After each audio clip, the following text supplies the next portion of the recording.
Habari. Karibu usikilize mwendelezo wa kesi inayomkabili Mheshimiwa Tundu Antipas Lissu.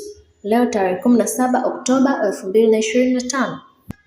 Imepigwa High Court, watu wote wamesimama. Majaji wameingia, wapo watatu kama kawaida yao. Karani anasoma namba ya kesi. Anasimama wakili mkuu wa serikali, anatambulisha jopo lake. Renatus Mkude anamwambia jaji, anaomba thawabu Issa aendelee alipoishia jana. Shahidi, ulisema kwamba baada ya kufanya analysis ya picha, nini huwa kinafuata? Baada ya kumaliza kufanya hiyo analysis, kinachofanyika ni kuscreenshot, ambako ni kupiga picha kutumia interface ya kioo, taarifa ya kidigitali kupitia metadata. Baada ya kuscreenshot, nitazichapisha kwa maana ya kuziprint kwa ajili ya kuambatanisha na taarifa nitakayoiandaa kwa ajili ya uchunguzi.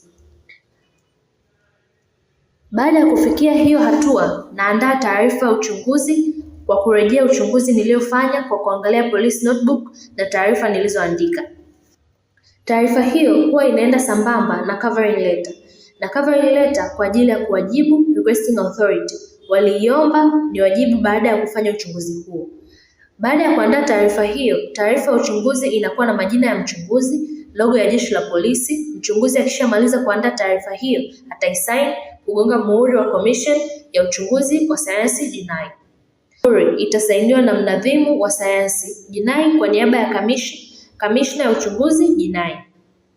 Kama mnadhimu hayuko, basi afisa kwenye rank ya assistant commission atasaini.